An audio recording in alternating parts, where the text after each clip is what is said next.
Solomon Gaines was 38 years old the morning his grandfather pressed a single folded bill into his hand, closed both of Solomon's hands around it, and said, "What you do with that will tell me everything I need to know." The bill was $100. The man who gave it was Augustine Gaines, 71 years old, founder of Gaines Logistics and Property Group, a privately held company operating across 6 states that his 4 grandsons had spent the better part of a decade positioning themselves to inherit. Augustine had built the company from a single truck and a rented warehouse in Nashville in 1974, and he had watched, from the quiet distance of a man who understood observation as a form of intelligence, what the accumulation of his life's work had done to the people who expected to receive it. He had given the same bill to Solomon's 3 older brothers. He had watched each of them take it. He had watched what each of them did next, without saying a word to any of them about the others. 3 of the 4 had no idea that a $100 bill and 30 days of watching was about to determine who controlled an estate valued at $47 million. What the 3 older brothers, Darnell, Marcus, and Terrence, did not know, and what none of their attorneys or their weekend conversations or their careful calculations had accounted for, was that Augustine Gaines had spent a lifetime reading men the way other men read contracts, and that he had already known the answer before he gave the first bill. He was simply waiting for his grandsons to confirm it. What Solomon did next, and what Augustine did with everything he had built, is a story about what a man's character looks like when he thinks no one important is watching. Before we jump into the story, comment where in the world you are watching from, and subscribe, because tomorrow's story is one you need to hear. The sun came up early in late June, and Augustine Gaines sat on the back porch of the house on Magnolia Avenue that he had purchased in 1981 and had never once considered leaving, and he drank his coffee from the same ceramic mug he had used every morning for 11 years. A mug his late wife Celestine had bought at a church fair, and that had survived every move and renovation the house had seen since. The porch was one he had built himself in 1986, pressure-treated lumber, a rail he had milled from a fallen oak in the backyard, a floor that had been restained 4 times and still held. He had built it on 3 weekends while his 4 grandsons' fathers were still young men, before the company had grown large enough to require his full attention on Saturdays. He had built it with the understanding that a man who could not tend his own house had no business managing other people's. The porch had outlasted 2 of his neighbors' houses and 3 city administrations, and 1 storm that had taken the large pecan tree in the front yard down to the roots. He sat with his coffee and his thoughts, and the particular stillness that came to a man who had spent 50 years in motion and had finally earned the right to be still. Celestine had died 4 years prior, in the front bedroom, with the window open because she had always wanted the morning air when she slept. She had been the one who told him, early in their marriage, when the company was still 1 truck and a great deal of uncertainty, that the character of a man was visible in how he treated people who could do nothing for him. She had said it once, and never needed to say it again. It had been enough. He kept her photograph on the shelf inside the back door, where he passed it every morning coming in and every evening going out. He had not moved it in 4 years. His 4 grandsons had grown up in this house in the summers, around this porch, in the kitchen where Celestine made breakfast every morning, whether they asked for it or not. She had never distinguished between them in the kitchen. She had fed every one of them the same plate and asked every one of them the same questions about their days and listened to every answer with the same attentiveness. Augustine had watched all of it from the chair at the end of the table and had noted year by year what the boys did with that equal treatment, which ones received it as their due, and which one quietly helped clear the plates afterward without being asked. He had watched them grow from boys into men with the particular attentiveness of someone who understood that character was not a thing that appeared suddenly at the moment of a test. It was assembled over decades, in small decisions, in the gaps between observation, in what a person did when they believed the lesson had already concluded. Darnell was 44, the oldest. He had his grandfather's height, and the confidence that came from having been called impressive his entire life by people who confused bearing with substance. He had worked in the company's property division for 12 years and had done the work competently, in the way of someone who understood what was required to hold a position, but had not, in 12 years, attempted anything beyond what was required to hold it. He spoke in meetings with the authority of a man who had inherited access and had gradually come to believe that the access was the accomplishment. Marcus was 42, meticulous in everything visible: his dress, his timing, his language in formal settings, and in the way he positioned himself within family conversations to appear reasonable while ensuring the architecture of every outcome served his interests. He was the kind of man who never asked for anything directly, and yet always seemed to arrive at having received what he wanted. Augustine had spent a decade watching how that was managed, and had developed a precise understanding of the mechanism behind it. Terence was 40 and the most openly ambitious of the three older brothers, which in some ways made him the most legible. 18 months ago, he had hired his own attorney for purposes he described to family members as general planning, and did not describe further. Augustine had learned of it through the company's general counsel, who had mentioned it with the measured neutrality of someone delivering information they understood to be significant. Terence had not told his grandfather. He had told no one in the family. He had simply begun preparing.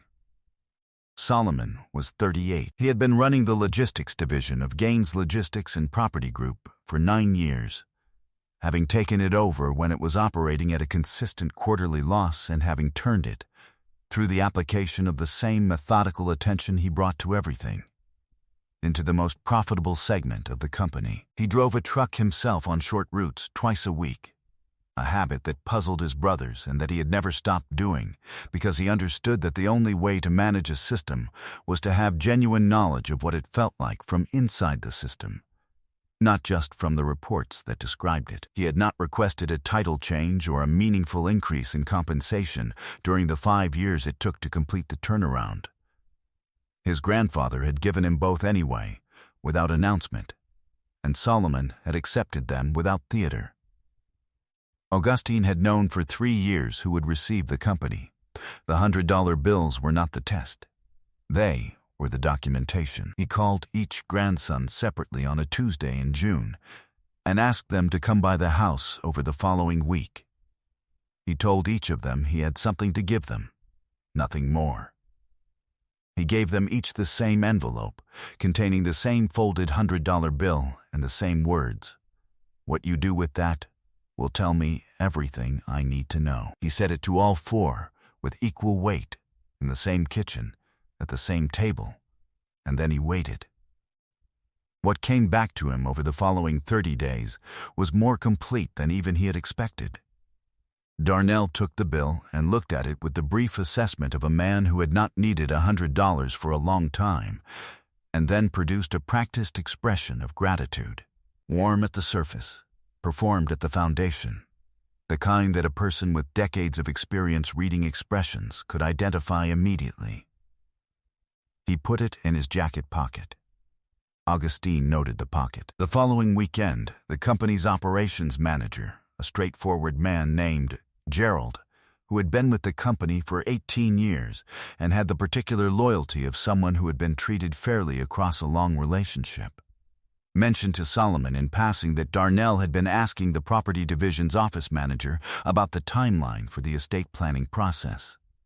Gerald had heard it secondhand and had not been sure whether to say anything. Solomon had thanked him and said nothing further to anyone. Solomon mentioned it to Augustine on his next Thursday visit, without editorializing, in the same tone he used to report a route delay or a warehouse inventory discrepancy. Marcus called Augustine 3 days after receiving his bill to ask, in the careful language of a man who had rehearsed the question until it sounded spontaneous, whether the $100 was meant to be kept as a keepsake or deposited for use. Augustine answered the literal question, but what he heard underneath it was a different question entirely. A question about what the bill signified, about what the test was measuring, about whether there was a correct answer that could be produced on demand. He recognized the phone call for what it was within the first 40 seconds. He had not raised the question of the estate during the call. He had not needed to. The positioning was audible without it. Marcus's call lasted 9 minutes. The note Augustine wrote in the folder afterward was 4 words. He knows it's a test. Terence had said nothing after receiving his bill. No call, no visit, no message of any kind. 11 days after their Tuesday meeting, the company's general counsel received a letter from an attorney Augustine did not recognize. The letter was addressed to the company formally, used proper legal salutation, and requested documentation regarding the succession structure of Gaines Logistics and Property Group under applicable Tennessee trust and estate law. The letter was courteous and specific in a way that made plain that Terence's attorney had been given detailed briefing. His face remained perfectly calm when he read it. Augustine set the letter on the kitchen table and sat with it for a moment in the quiet of the house on Magnolia Avenue. The house where all 4 of these boys had eaten breakfast 100 times. And he felt something that was not exactly grief and not exactly disappointment, and was perhaps simply the final confirmation of something he had been observing for a very long time. He placed the letter in the folder. He labeled the folder in the careful handwriting he had used for 50 years of company correspondence. He wrote on the tab, "Trust, supporting record." Then he picked up the phone and called Solomon. Solomon came on a Thursday evening after his second driving route of the week, still wearing the company jacket with the Gaines Logistics patch on the shoulder that he wore on those days. He sat across from his grandfather at the kitchen table where they had eaten hundreds of meals and said nothing until Augustine was ready to speak. "Tell me what you did with it," Augustine said. Solomon was quiet for a moment. Then, he said, "I stopped at the gas station on the way home that first evening. There was a woman outside with 2 children. Her card declined when she tried to pay. I gave the 100 to the cashier for her account and left before she had a chance to see who paid it." Augustine looked at his grandson for a long moment. "That's what I thought," he said. He told Solomon what the 3 brothers had done. He told him about Darnell's questions to the estate, and Marcus's positioning call, and Terence's attorney's letter. He told him about the folder on the table and what it contained and what he intended to do with it. He told him about the conversation he had already had with his own attorney, a woman named Claudette Marsh, who had been managing Augustine's personal legal affairs for 16 years and who had prepared the documentation for a trust restructure that Augustine had authorized 3 months prior, before the $100 bills had been distributed. Solomon listened to all of it without interrupting. "You already decided before the test," he said when his grandfather finished. "I needed the record," Augustine said, "so that when the time came, no one could say the decision was arbitrary. Some things you built not because you needed them to stand, but because you needed everyone else to see that they could." The following week, Claudette sat at Augustine's kitchen table with 3 manila folders and her yellow legal pad and walked him through the final structure of the Augustine Gaines Revocable Trust with specific distribution provisions, a document she had been preparing in iterations over the prior 4 months. Refining language each time Augustine brought her a new piece of documentation for the supporting record folder. Claudette Marsh had been Augustine's personal attorney since 1988, when she was 27 years old, and had just opened her practice, and Augustine was still driving the second truck himself on Friday routes because one of his drivers had called out. She had drawn up his first property acquisition agreement at a kitchen table not unlike this one, and she had been present at every significant legal moment of his professional life since. She was 63 now, and had the precise, unhurried quality of a person who had spent 4 decades in rooms where careful language was the difference between a life's work being protected and being dismantled. She walked him through every provision.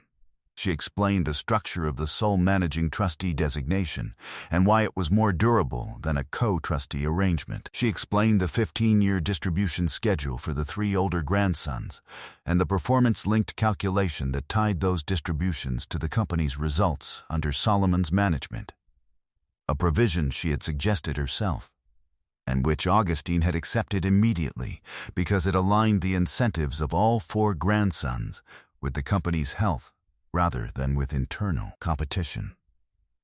She explained the 3 specific provisions she had built into the document to address the most likely challenge scenarios. The first addressed undue influence. The second addressed testamentary capacity. The third was a no-contest clause that reduced the distribution of any beneficiary who mounted an unsuccessful legal challenge to the trust. "Can they break it?" Augustine asked. Claudette set down her pen. "Not if they act within the next 90 days, she said. After filing, they would need to establish undue influence or diminished capacity, and the supporting record you have assembled, the attorney letter, the estate inquiry, the positioning call, constitutes contemporaneous evidence that defeats both theories." She paused. "You documented your own clarity. That is not something most people think to do in advance. I built a company by not waiting for problems to present themselves before thinking about them," Augustine said. She nodded once. "Then file it." He signed on a Wednesday morning with the same deliberate hand he had brought to every significant signature of his life. Claudette witnessed it. Gerald, the operations manager, served as the second witness, a choice Augustine had made because Gerald had been honest about what he had heard and had not been required to be, and Augustine believed in rewarding that quality when he had the opportunity. After Claudette left, Augustine sat on the porch for a long time, with his coffee growing cold beside him, and thought about 50 years of work and the particular texture of a decision that has been correctly made. He thought about Celestine and the way she had said it, the arrangement, not the accumulation. He thought about a gas station on a Tuesday evening and a woman with 2 children and a card that had declined, and a grandson who had walked away before she could see who had paid. Preparation is the work. He had prepared. The work was done. 3 days before the trust reading, he sat across from Solomon at the same kitchen table and told him everything: the folder, the provisions, the distribution schedule, the 3 brothers' challenges that Claudette anticipated. He told him because Solomon would be managing 4 family relationships while also managing a $47 million company, and he deserved to walk into that room with full knowledge rather than partial information. Solomon listened to all of it without changing his expression. When his grandfather finished, he was quiet for a moment. "You didn't have to give the test at all," Solomon said. "I gave it for the record," Augustine said, "and because I wanted to see it with my own eyes one more time." He looked at his youngest grandson. "I wanted to see what you did when you thought it was just $100. Solomon looked at the table. "It was just $100, he said. That was exactly what Augustine had known he would say. The reading of the trust took place in Claudette's conference room on a Friday morning in September, 6 weeks after Augustine had signed. He was present. All 4 grandsons were present. Each of the 3 older brothers had brought his own attorney, which Claudette had anticipated, and for which she had prepared accordingly, arranging extra chairs on one side of the table, with the particular calm of a person who had spent 4 decades being the most prepared person in whatever room she occupied. The room was quiet when Augustine came in. He sat at the head of the table without ceremony and looked at each of his grandsons. Darnell with his arms crossed in a posture he likely believed communicated calm. Marcus with his hands folded and his expression composed to neutral. Terence watching Claudette's folder with the focused attention of someone who had been briefed on its probable contents, and then at Solomon, who sat with his hands open on the table and his eyes on his grandfather. Claudette read the document in full. She did not summarize. She did not abbreviate. She read every word of every provision in the measured, precise voice she brought to formal readings, and the room was absolutely still while she did it. It took 22 minutes. No one spoke. When she finished, Darnell spoke first. He said the document did not reflect what their grandfather would have wanted with a clear mind, that the process had lacked the kind of family consultation that a decision of this significance deserved, and that the family needed time to understand the full picture before anything was treated as final. Augustine looked at his eldest grandson with the same unhurried steadiness he had brought to every difficult conversation of his life. "You're looking at the full picture," he said. Marcus said there were conversations that should have happened before any document was signed. "There were conversations," Augustine said. "You chose to have yours with attorneys. I chose to have mine with the people I trusted." He paused. "The results are in the document." Terence said nothing. His attorney leaned close and said something in a low voice. Terence shook his head once, a barely perceptible motion, and sat back. Solomon sat with his hands open on the table and did not speak. He had not needed to. He understood that the room had been arranged before anyone walked into it, and that what was happening now was not a negotiation, but a reading of what had already been decided and properly documented. Augustine looked at each of the three older grandsons in turn, with the long, clear, unhurried look of a man who had built something real and had spent 71 years understanding what the word real required. Then he said, "I built something worth keeping. I gave it to someone worth keeping it." He stood and straightened his jacket, the same jacket he had worn to every significant meeting of his professional life, dark and simple and well-fitted, the jacket of a man who understood that presentation was the minimum and substance was the point. "Claudette will answer your questions." He walked out of the conference room. He did not look back. The room was quiet behind him. 9 months passed like water settling after a stone. The legal challenges came, as Claudette had predicted they would. Darnell's attorney filed a petition asserting undue influence in the first month. It was dismissed with prejudice in the third, the contemporaneous record proving more thorough than the petition's authors had anticipated. Marcus withdrew from the process entirely by month 4, having calculated, apparently, that the annual distribution income was more reliable than the outcome of a challenge he was unlikely to win. Terence's attorney continued the longest, filing 2 separate amended petitions that were each addressed by provisions Claudette had specifically written to anticipate them.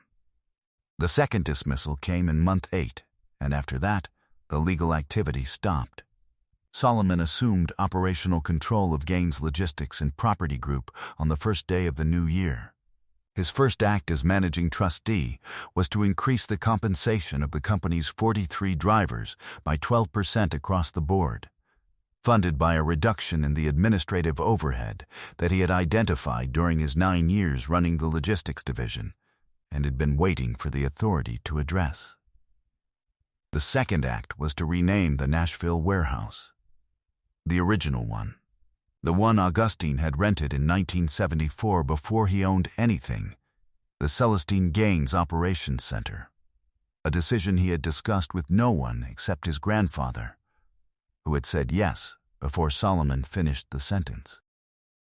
Augustine sat on the back porch on Magnolia Avenue on a morning in early spring and drank his coffee from Celestine's mug and watched the light, come across the yard where the pecan tree had stood and thought about a Tuesday in June and 4 envelopes, and what $100 revealed about a man when the man believed the observation had already ended. He had built everything he intended to build.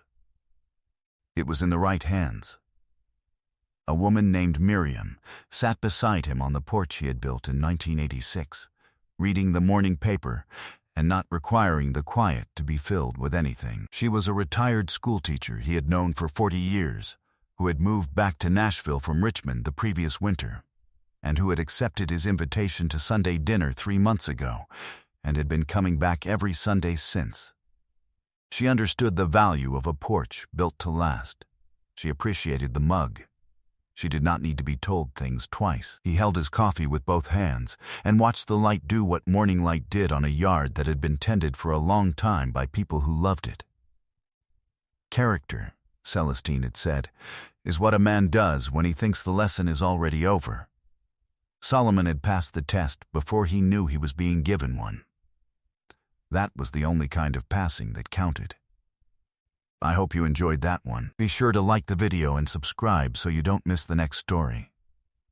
I've picked out 2 more for you that I think you'll really like.